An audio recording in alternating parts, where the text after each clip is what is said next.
Hi everyone, I'm Dominic from Energy D, and today I'm going to tell you about a topic that I get asked about all the time, and that is solar panels on new houses in Ireland. So there are four main things that people want to know. How much do they cost? Getting a quote. Should they get solar panels on their new house? And other considerations with some surprises that you might not have known about there as well. So if you're thinking of buying a house, thinking of building a house, or you've just bought a house, then this video is for you. First things first then, cost. So the kind of average system that most people are going for is something along the lines of what we call 4 kilowatts of panels plus a small battery and usually a power diverter as well for hot water. We'll get onto that later. So the price for this would be somewhere in the range typically of 8,000 to 10,000 euros. However, I mean that's a general guideline for the standard thing people are going for, but it's not what I would recommend. The better option is to go for 9 kilowatts of electricity of solar panels. That's more than twice what usually people do. But don't bother with the battery, because from July there's going to be a scheme that allows you to export any surplus electricity to the grid and get paid for it. So that it doesn't make sense anymore to spend that money on a battery when you could spend it on more solar panels and get a better return on your investment for that. But anyways, as a price guide, you're looking at somewhere in the range of 7 to 12, maybe even 13, 14,000 if you really decide to go for the ultimate system, euros there.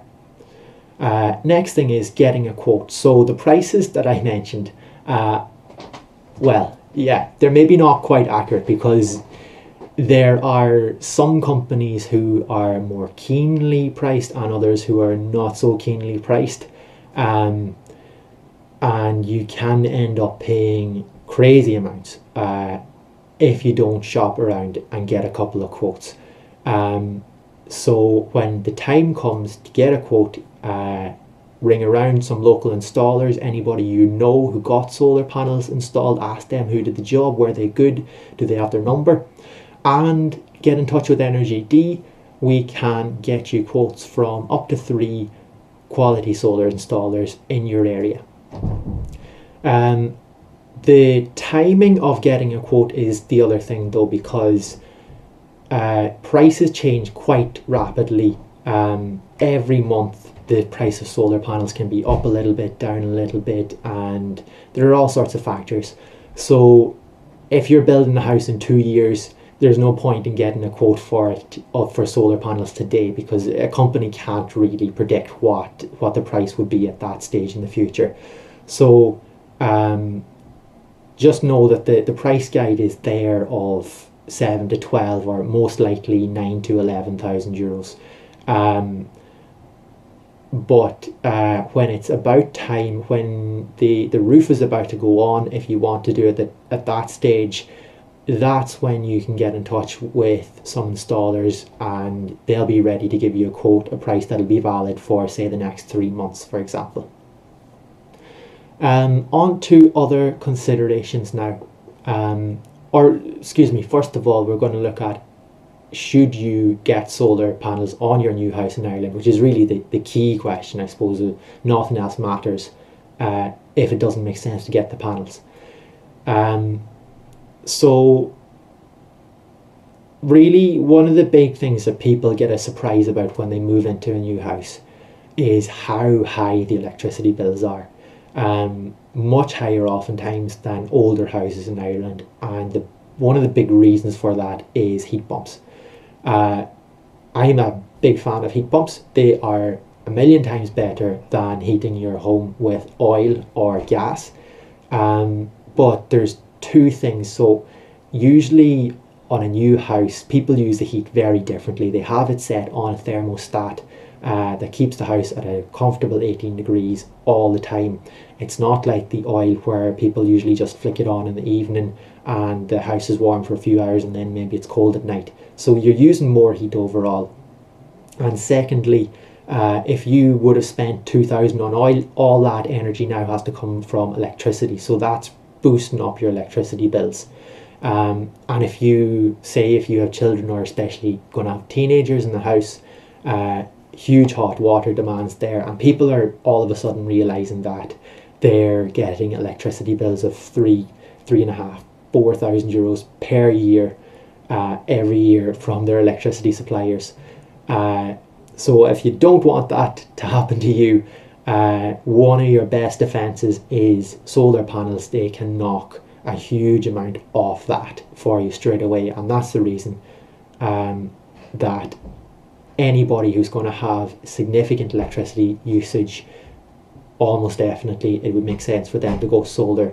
Only exception is if for some reason you've got very few occupants and you're going to be using very little electricity, maybe a passive house that doesn't need a heat pump, then it might be more questionable. But for the vast majority of people in a new house, they're going to be using a lot of electricity. So to dive a little bit deeper into that, of course, you can make big savings on your bills with solar, but then there's the additional upfront cost. So how does that balance out? So going back to this 9 kilowatt system for 11,000 euros that I mentioned before, let's just say you're getting a mortgage for your house, and here is Bank of Ireland's mortgage calculator. So you are gonna, this is just for the example here, the price of the house is not relevant, but you're going to have to borrow 11,000 euros extra in order to pay for these solar panels on your roof.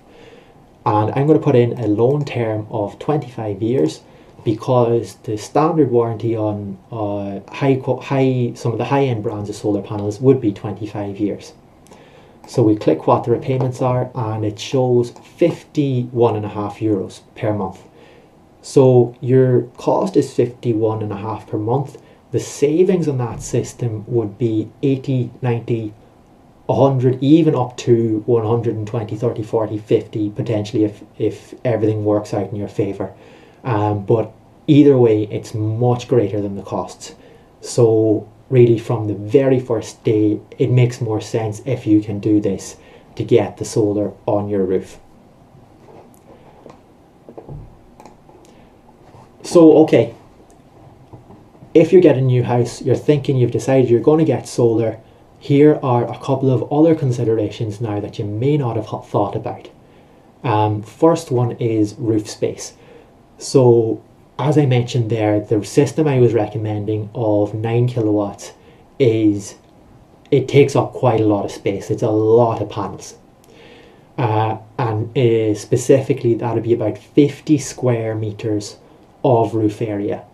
So in order to install that, if you're building your own house, have a look at the plans and try to make sure that you've got a rectangular area on your roof that is 50 square meters, and it's got also on top of that a space of 500 square millimeters all the way around the edges, and that's because of planning regulations. And if you can make it even a little bit bigger, 600, 700, 800, all the better.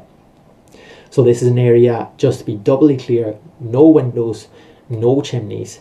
It just needs to be a clear roof space of 50 square meters plus a border all around. And I mean, ideally, if you can have it south facing, do, but that's not critical. Anywhere from east, southeast, south, southwest, west is all very good, and you can split it halfway, half east, half west, half southeast, half southwest. All those options work very well. The only thing it's not ideal to go northwest, northeast, or north. Second consideration is to get a good size, well insulated hot water tank. And the reason for this is that solar panels, when they're producing a surplus on a bright day, there's a device you can get called a power diverter that will take this surplus electricity and send it into your hot water tank to produce hot water. And if it's well insulated and big enough, that can store it for hours or even a couple of days until you need it. And people often don't realize how much electricity they use for hot water, with showers, with washing dishes and so on. It can be a big chunk of your electricity bills, so that can help you make extra savings there. It does not need to be a so-called solar hot water tank. Those are for solar thermal, not solar photovoltaic, which is the more popular and the better option these days if you have the space for it. So a standard but well insulated, good size hot water cylinder, and it needs to have an attachment where you can put an immersion heater into it, just to allow the electricity from the solar panels to get in. It doesn't mean you're going to have an immersion running 24/7.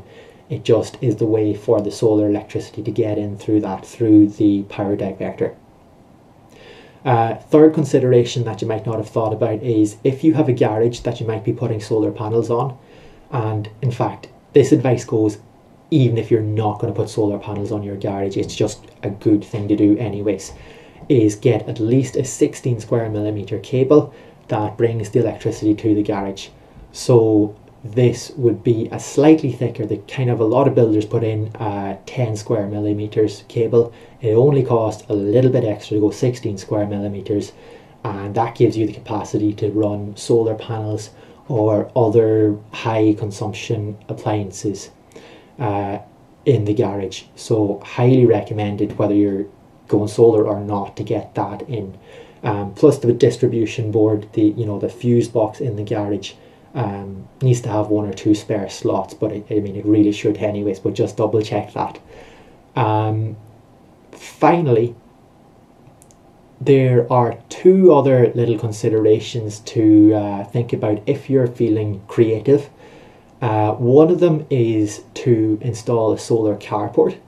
So this is basically, it's just a kind of a canopy roof that's made of solar panels.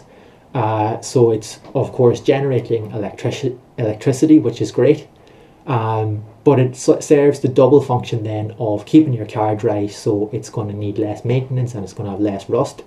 And it's also just very handy if you arrive home with your shopping and it's lashing rain, and you can step out of the car without getting soaked. And there's also the option then as well to install an electric car charger as part of the carport, which is it's a really nice solution because it means you're getting your electricity from the panels right above the car roof into the charger, into the car, all without paying a cent to your electricity supplier. Second one is a solar canopy. So it's more or less the same thing as a carport, except you're not parking a car underneath it. You can use it for anything you might want shelter for, and especially if you've got a clothesline, you can put it underneath there, and then if it starts pouring rain someday, you are not running out trying to bring the clothes in before they get soaked.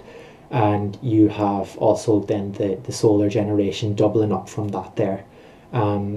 Or you can have one, if you've got a garage with a big double door, it can be very nice to put a solar canopy above the double door of the garage, so on. So just to recap there, cost, you're looking at anywhere from 7 to 12, 13, 14,000 euros for a reasonably priced, good quality solar panel system.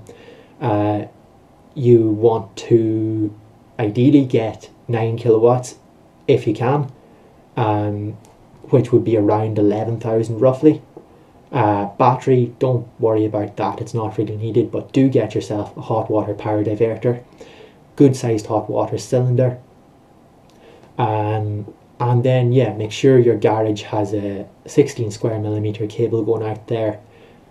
Make sure you've got the roof space that you need, and your savings will be much greater than the increase in your mortgage payments, so you're better off financially from this very get-go. The only exception is if your electricity usage is going to be really low. So I hope I've covered everything that you wanted to learn there. If not, put a question down in the comment section. I'll try and get back to you as quick as I can. And if you learned something from this video, give it a like. If you want to hear more tips about solar panels and energy in Ireland, subscribe to the channel. Thanks very much for watching.